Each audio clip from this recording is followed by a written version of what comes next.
Iya, memang dampak terberat ketika seseorang salah diagnos atau dijudge atau dilabel itu akan ada dampak secara psikologis ya. Pertama dia dilabel, kemudian dia akhirnya dia desperate ya, stres memikirkan hal ini, bisa overthinking ya, bahkan bisa malah tidak lebih maju, malah lebih mundur setelah didiagnosa, apalagi diagnosanya salah misalnya.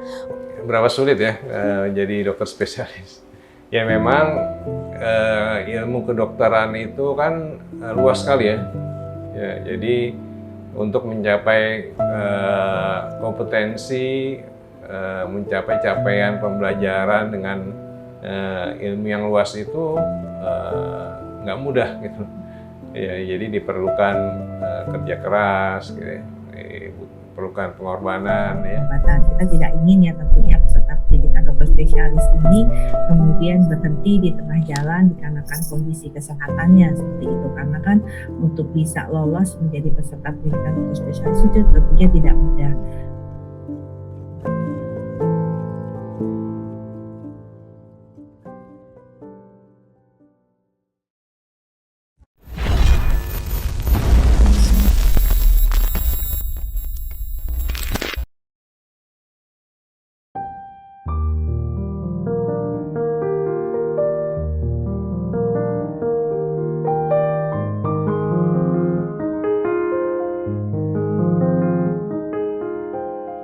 Publikasi Kementerian Kesehatan RI mencatat sebanyak 22,4% dari 12.121 calon dokter spesialis di berbagai bidang studi di 28 rumah sakit vertikal terdeteksi mengalami gejala depresi.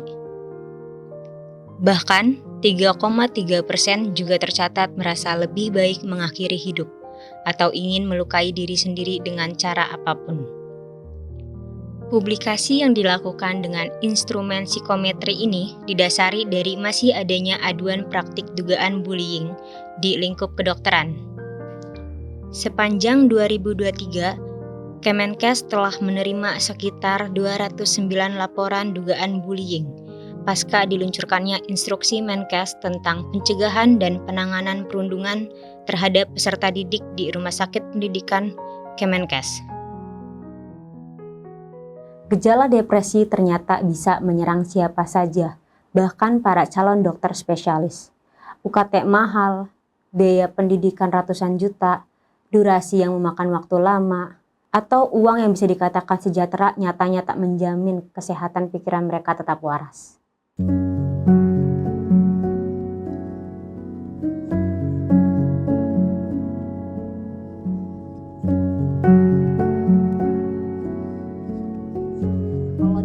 Baca alasan diadakannya screening tes gejala depresi peserta PPDS ini yaitu adanya indikasi perundungan, praktik perundungan di tingkat dokter spesialis. Padahal kan Kemenkes sendiri kan sudah mengeluarkan peraturan menteri ya tentang praktik perundungan ini. Nah, apakah ada alasan lain yang membuat akhirnya Kemenkes melakukan screening terhadap peserta PPDS-nya, Bu?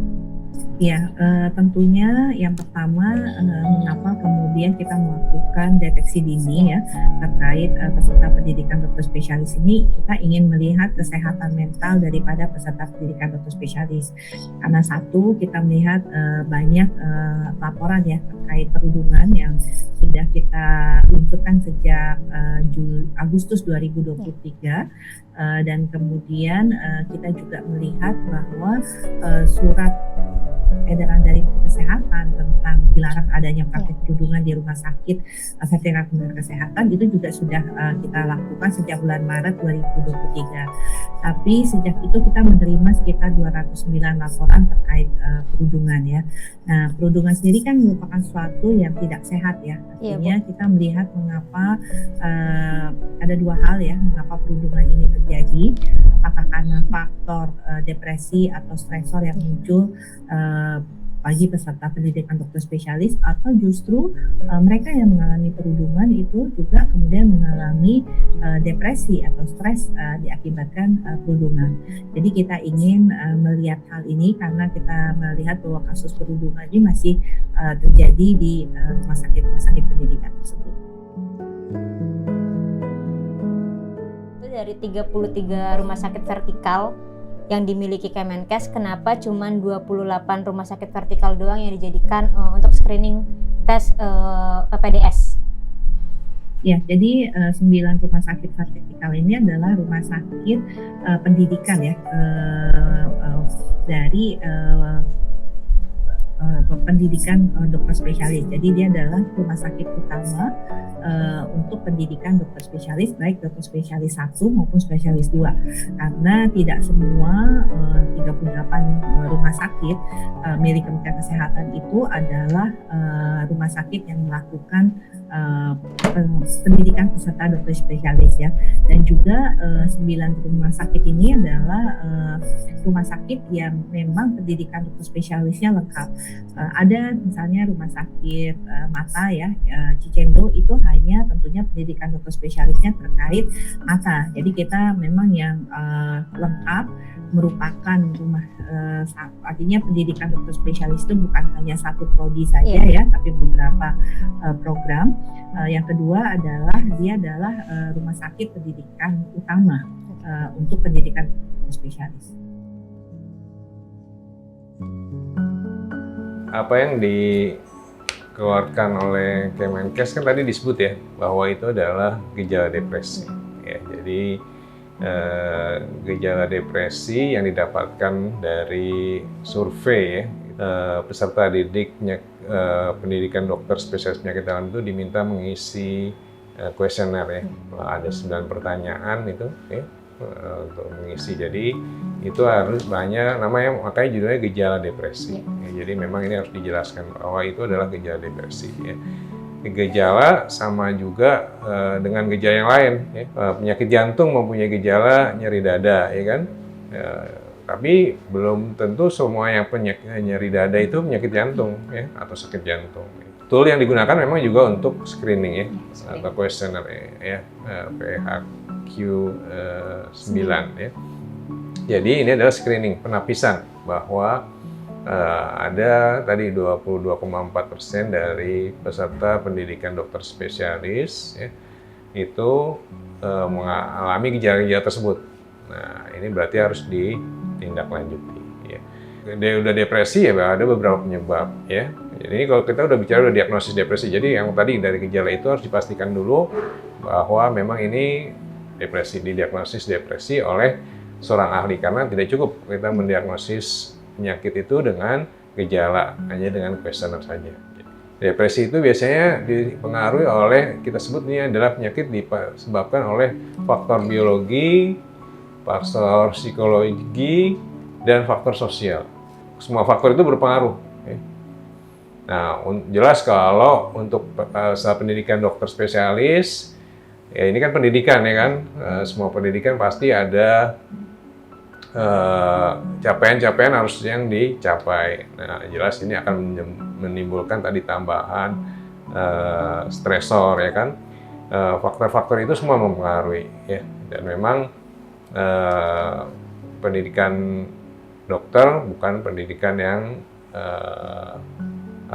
yang ringan ya.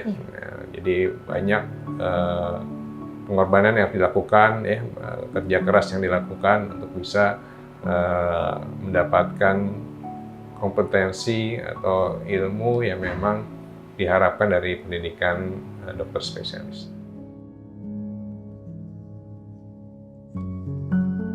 Jadi memang di program studi kami ya semua dosennya atau supervisor atau pembimbing jelas kan berhubungan kerja sehari-hari bersama dengan PPDS ini, program peserta program dokter spesialis ini ya.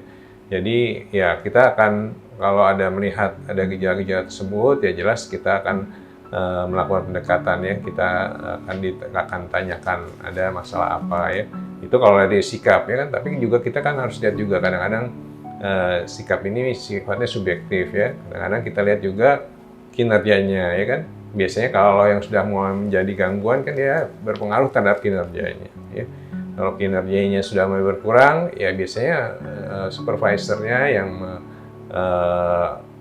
bertanggung jawab terhadap peserta pendidikan dokter spesialis akan berdiskusi ya, menanyakan, memanggil yang bersangkutan ya. Kita tanyakan ada permasalahan apa ya. Kalau memang permasalahannya itu bisa diselesaikan di lingkup oleh staf-staf supervisor dari program studi tersebut ya akan dicoba diselesaikan ya kan. Kadang masalah dengan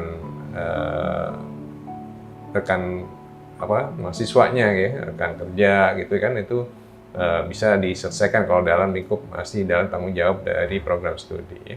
Tapi kan kalau dalam misalnya ada masalah keluarga ya kita cuma bisa memberikan pertimbangan-pertimbangan tertentu ya kan, sehat atau kadang-kadang kita panggil juga anggota keluarga lain yang bermasalah gitu ya, yang mahasiswa yang bermasalah ini atau calon dokter spesialis yang bermasalah ini ada masalah keluarga, kadang-kadang kita panggil juga keluarganya permasalahan apa. Kalau kita emang bisa dengan upaya kita dari program studi bisa menyelesaikan masalah ya disyukur ya. Alhamdulillah bisa diselesaikan di situ. Ya, harapannya kinerja lebih baik, kinerjanya sesuai dengan yang diharapkan. Gitu. Namun kalau tidak ya kita akan konsultasikan sama ahlinya. Ya ada beberapa peserta pendidikan dokter spesialis yang kita memang berikan pengantar untuk berkonsultasi dengan dokter kesehatan jiwa ya, dokter spesialis kesehatan jiwa, dokter psikiater.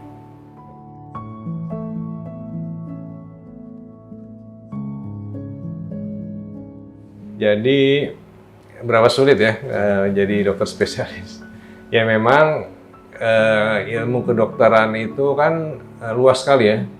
Ya jadi untuk mencapai kompetensi, mencapai capaian pembelajaran dengan ilmu yang luas itu nggak mudah gitu.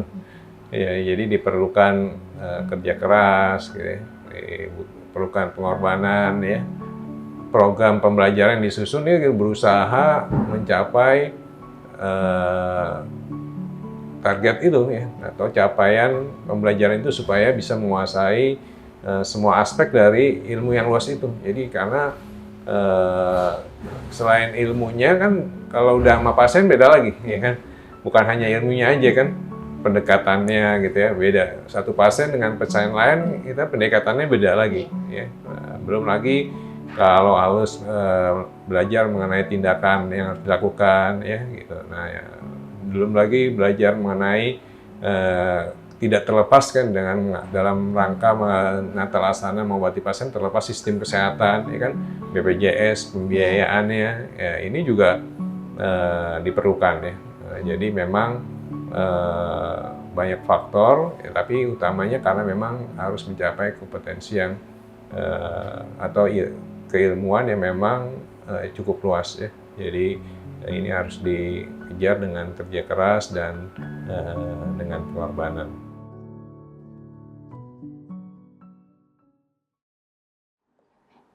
Ribuan calon dokter spesialis di Rumah Sakit Vertikal milik Kementerian Kesehatan diprediksi mengalami gejala depresi. Diduga erat kaitannya dengan aksi perundungan di lingkup kedokteran. Padahal, para calon garda terdepan kesehatan tanah air ini bukan hanya dipusingkan oleh lamanya waktu pendidikan, tetapi juga kerja keras dan pengorbanan demi memenuhi capaian. Naas, mereka justru dibayang-bayangi oleh aksi perundungan yang katanya memicu stres. Lantas, tindakan apa saja yang dilakukan oleh para pemangku kepentingan untuk menanggulangi permasalahan ini?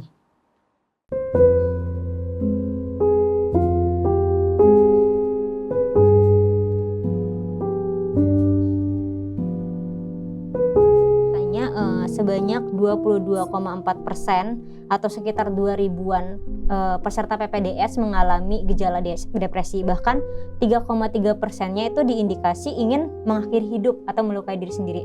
Apakah ada faktor lain-lain gitu, Bu? Ya, jadi tentunya yang utama ya adalah bagaimana tadi yang depresi berat itu segera tertangani, termasuk mereka yang punya keinginan untuk bunuh diri ataupun mereka yang punya keinginan untuk bahkan melukai dirinya sendiri diakibatkan karena stres tadi ya. Kita tahu ya sekitar 2.700 ya. Nah tentunya sebanyak 2.700 ini kan juga harus kita tangani dan mendapatkan akses layanan pengobatan. Kita tidak ingin ya tentunya peserta pendidikan dokter spesialis ini kemudian berhenti di tengah jalan dikarenakan kondisi kesehatannya seperti itu. Karena kan untuk bisa lolos menjadi peserta pendidikan dokter spesialis itu tentunya tidak mudah. Jadi hal-hal inilah yang tentunya menjadi faktor, artinya setelah kita mendapatkan deteksi atau gambaran cepat, kembali lagi ya, ini perlu dilakukan penegakan diagnosis dengan pemeriksaan dan wawancara yang lebih mendalam untuk lebih memastikan faktor-faktor apa saja yang paling berkontribusi terhadap terjadinya depresi.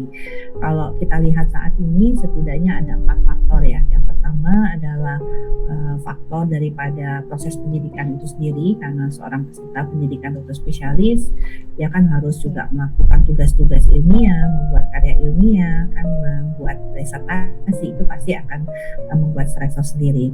Yang kedua adalah peserta pendidikan dokter spesialis itu selain mereka juga belajar, mereka juga harus berpraktek ya. Artinya kan kompetensi yang didapat melalui praktek itu harus dilakukan sebagai bagian juga dari pendidikan. Faktor ketiga adalah tentunya faktor ekonomi ya, karena kemudian banyak sekali peserta pendidikan dokter spesialis ini tidak bisa bekerja, baik karena memang ada persyaratan mereka selama masa pendidikan dilarang untuk berpraktek, atau mereka memang tidak punya waktu untuk berpraktek karena tadi harus ada beban pendidikan dan beban pelayanan yang harus diselesaikan. Dan terakhir tadi dampak terhadap perundungan, apakah dia merupakan korban perundungan atau dia yang melakukan perundungan. Nah ini 4 hal ini yang tentunya kita lihat sebagai faktor utama, dan tapi tentunya harus perlu digali lebih lanjut ya untuk memastikan masing-masing individu tuh permasalahannya apa. Apabila misalkan sudah ditemukan faktor-faktornya, apa sih yang akan dilakukan Kemenkes untuk menindaklanjuti gejala-gejala depresi yang dirasakan calon dokter spesialis ini? Ya, jadi yang pertama adalah tadi 24% ke 2.700 orang yang sudah terdeteksi secara awal mengalami depresi ya. Kita tahu sebenarnya kan kesehatan mental tuh nggak tiba-tiba depresi. Ada orang stres itu ditandai dengan berdebar-debar, keringat dingin, ya panik dan sebagainya. Tapi itu kan tergolong atau tidak bisa tidur seperti itu kan tergolong depresi yang ringan ya. Stres ya, belum masuk ke dalam depresi ya. Tapi kalau sudah depresi kan sudah gangguan kesehatan jiwa ya. Karena itu kemudian kita perlu memberikan ya pertolongan kepada 2.700 yang mengalami depresi, khususnya kurang lebih sebanyak 300 orang yang tadi ingin bunuh diri ataupun melukai dirinya sendiri. Ada tim yang dibentuk yang diketuai oleh Rumah Sakit Jiwa Marzuki Mahdi ya untuk kemudian melakukan penanganan terhadap kasus ini. Artinya melakukan pemeriksaan lebih lanjut, melakukan pemeriksaan dengan laboratorium atau alat-alat diagnostik lain ya untuk memastikan tingkat ataupun depresi yang dialami. Nah selain tentunya menegakkan diagnosisnya, memastikan ya mencari faktor-faktor penyebabnya, juga mendapatkan akses pengobatan tanpa mengganggu proses pembelajaran yang sedang dilakukan oleh para peserta pendidikan dokter spesialis ini. Nah di sisi lain setelah kita mendapatkan faktor-faktor apa saja ya yang artinya common faktor bersama ya yang mempengaruhi terjadinya depresi tadi, tentunya kita akan melakukan evaluasi. Kalau memang beban pendidikannya itu yang menjadi permasalahan utama, beban pendidikan seperti apa yang membuat para peserta pendidikan dokter spesialis ini menjadi berat, atau beban pelayanan, misalnya mereka harus juga bekerja di rumah sakit hingga 24 jam ya, selain tentunya belajar seperti itu. Nah itu kan atau berhari-hari mungkin sampai tidak bisa pulang ke rumah dikarenakan harus mengerjakan tugas-tugas. Nah, itu yang harus kita evaluasi. Yang ketiga tadi beban ekonomi. Salah satu yang bisa kita lakukan adalah mekanisme insentif yang diberikan kepada peserta pendidikan dokter spesialis. Kementerian Kesehatan akan meluncurkan pendidikan berbasis rumah sakit ya, di mana diharapkan dengan pendidikan berbasis rumah sakit ini satu, peserta pendidikan dokter spesialis tidak harus meninggalkan tempat dia bekerja. Dia bisa blended ya antara tetap melakukan pekerjaan tapi dengan pelatihan-pelatihan tertentu di bawah supervisi tentunya ya dokter spesialis yang menjadi gurunya. Yang kedua adalah dia masih bisa mendapatkan penghasilan. Nah, yang ketiga adalah adanya beasiswa yang diberikan oleh Kementerian Kesehatan. Ada kurang lebih 3.000 beasiswa yang bisa dimanfaatkan oleh nakes dan named ya tentunya untuk mendukung proses pembelajaran yang sedang dilakukan sebagai dokter spesialis tahap 1 ataupun 2. Yang lain tentunya adalah kita melihat tadi perundungan ya. Perundungan suatu hal yang memang harus kita berantas dan itu akan semakin tegas. Tentunya Kementerian Kesehatan menghilangkan perundungan yang terjadi terutama di rumah sakit vertikal di bawah Kementerian Kesehatan.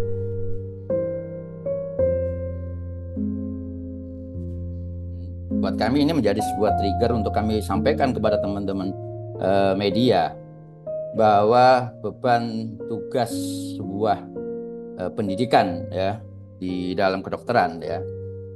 Bahkan kemarin sempat mengemuka juga ada salah satu teman sejawat yang kemudian menyampaikan di Reels atau TikTok juga tentang bagaimana beratnya pendidikan kedokteran yang itu tidak hanya dialami di Indonesia. Di seluruh dunia problem terkait dengan masalah pendidikan kedokteran itu memang adalah pendidikan yang sangat berat. Dan kalau kita melihat di dalam satu kesisteman, maka bicara dengan sistem pendidikan, sistem kesehatan itu dua hal yang tidak bisa dipisahkan. Karena pendidikan akan menjawab demand daripada kebutuhan tenaga kesehatan. Bahkan kalau kita bicara role di dalam sebuah pendidikan, ya ini apalagi kita bicara di pendidikan kedokteran, ini menjadi satu role yang sangat rigid gitu loh. Dan ini kenapa ini menjadi sangat penting? Ini perlu kami sampaikan ke teman-teman media, karena ada kepentingan yang lebih utama di balik nanti terhadap result yang ingin kita harapkan di dalam sebuah proses pendidikan kedokteran adalah apa? Keselamatan pasien. Jika pendidikan kedokteran ini bukan pendidikan yang, mohon maaf, pendidikan yang biasa-biasa saja atau kita anggap sebagai kursus saja, tidak. Kita punya kepentingan di sini untuk memperkuat kemampuan, kompetensi, karena kepentingan kita adalah untuk kepentingan nanti keselamatan pasien. Kepentingan apa? Menjaga kompetensi. Kepentingan apa? Kepentingan terkait dengan masalah etika yang bukan hanya berkaitan dengan etika kedokteran, tapi etika di dalam menghadapi pasien, berkomunikasi dengan pasien.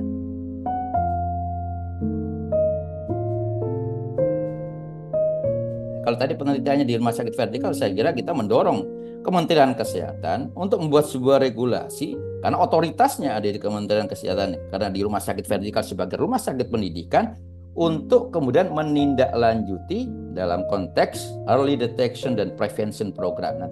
Dan kita tahu bahwa kenapa yang ini harus juga kita sampaikan kepada teman-teman media, peserta didik PPDS sebagian mereka itu sudah berkeluarga. Mereka punya tanggung jawab beban kepada keluarga. Sehingga kenapa tadi di awal kami mendorong bahwa harus ada supporting finansial, insentif dan sebagainya, bukan dalam konteks beasiswa pendidikannya. Karena di luar proses pendidikan tadi, hal-hal inilah yang bisa memicu untuk kemudian terjadinya kecemasan, depresi dan sebagainya. Tidak hanya di dalam proses internal pendidikan saja, di luar proses pendidikannya inilah yang kemudian juga bisa mempengaruhi kesehatan mental teman-teman PDS. Sehingga kalau mamanya satu faktor ini bisa kita selesaikan, itu sangat mendukung upaya untuk mengurangi angka depresi.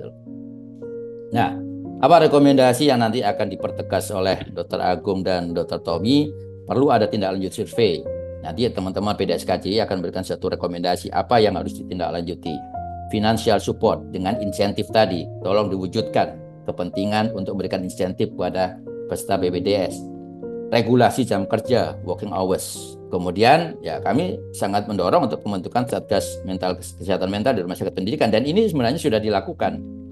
Ya, kemarin dari UI dan UGM sudah menyampaikan bahwa mereka rutin. Ya itulah, ada pre, kemudian pada saat pendidikan, pasca pendidikan, karena kita ingin mencetak dokter yang itu kemudian siap dan memang tidak akan menjunjung tinggi keselamatan pasien dan sesuai kompetensinya, dan juga kemudian mempunyai komunikasi dan etika yang baik kepada pasien dan masyarakat.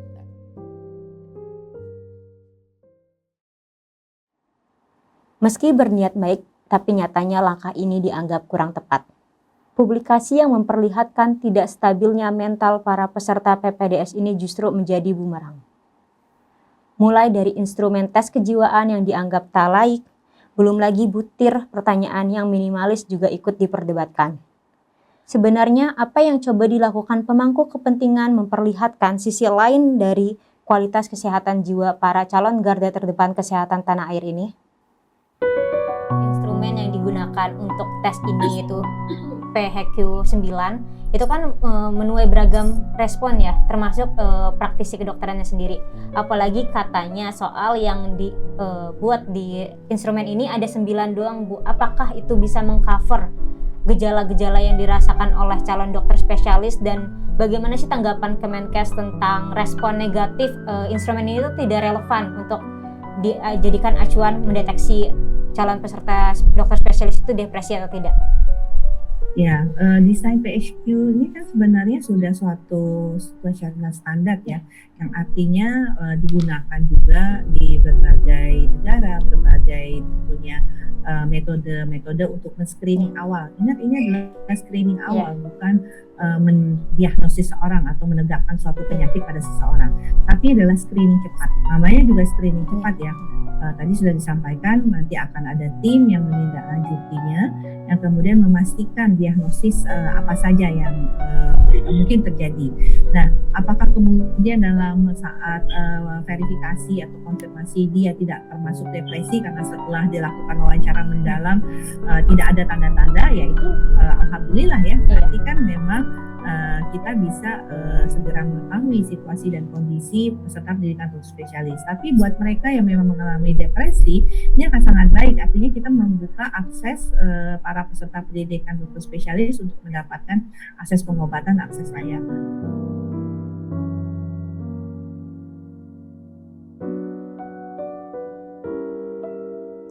Saya, Sani Budiantini Hermawan, adalah seorang psikolog dari Lembaga Psikologi Daya Insani. Memang saat ini ada instrumen tes atau untuk mengukur mental health seseorang ya. Jadi ada sifatnya online atau sifatnya sekedar untuk mengecek berupa angket ya, untuk mengecek stabilitas mental atau psikologisnya seseorang. Namun setiap instrumen itu tidak boleh berdiri sendiri, tetap harus ada dukungan atau support dari alat lain, terutama untuk langsung diarahkan kepada profesional, kepada psikolog atau psikiater untuk dicek apakah memang instrumen ini tepat sasar ya, atau sudah dibuktikan melalui misalnya observasi, melalui alat tes lain atau melalui interview misalnya, sehingga kita tidak bisa melakukan diagnosa hanya dengan salah satu instrumen saja. Dan ini bisa ada misleading ya, atau salah arah atau misdiagnose. Oleh sebab itu seringkali dalam instrumen tes diketahui atau ditulis bahwa harus ada panduan dari psikolog atau psikiater, atau tetap harus ada keputusan diagnosa dari profesional yang memeriksanya begitu. Ya, jadi kalau kita pahami instrumen tes atau alat tes itu bukan satu tes diulang-ulang, tapi yang kita yakini hasil yang reliable dan valid adalah serangkaian tes.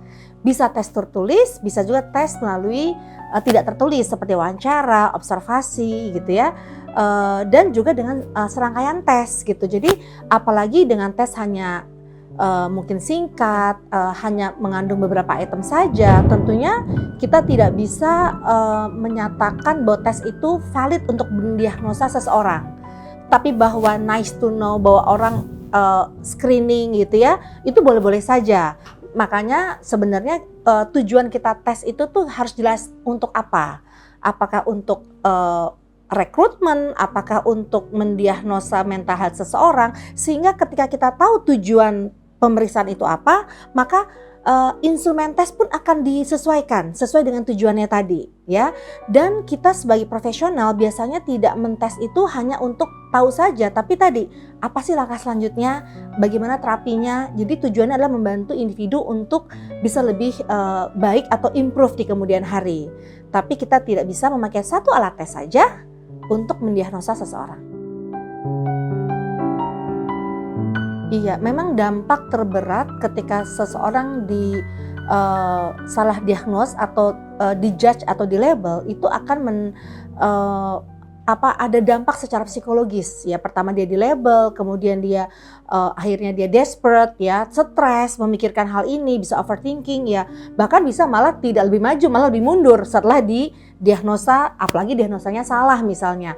Oleh karena itu kalau saya sebenarnya self test aja tuh kan sering tuh orang-orang suka iseng-iseng ngerjain. Itu juga bahaya kalau orang tersebut tidak bijak dalam membaca hasilnya. Makanya biasanya ditulis bahwa ini tidak boleh menjadi satu-satunya alat ukur. Kalau misalnya memang ada seseorang yang akhirnya berdampak secara psikologis menjadi tekanan, stres atau depresi, ya perlu bantuan para ahli ya. Kalau harus dilihat sejauh mana level stresnya, bagaimana terapinya. Yang terutama adalah mencari core problemsnya kenapa gitu ya. Dan biasanya kita melakukan terapi dengan pakai CBT, cognitive behavior therapy, diubah pola pikirnya. Kalau memang udah stres berat ya harus medikasi ke psikiater. Dan tapi tentunya bahwa orang itu depresi, tentunya harus ada penanganan lebih lanjut begitu, dan tidak boleh dibiarkan ya, karena nanti takutnya levelnya tambah berat dan tentu penanganan akan jauh lebih berat.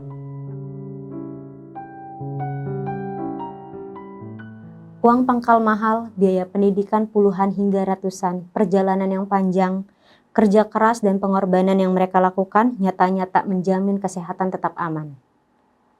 Para calon dokter spesialis yang harus mengejar capaian dan kompetensi demi kualitas kesehatan Indonesia nyatanya harus berhadapan dengan masalah kejiwaan. Bersama saya Anissa, saksikan Wellbeing dengan episode menarik lainnya hanya di kuatbaca.com.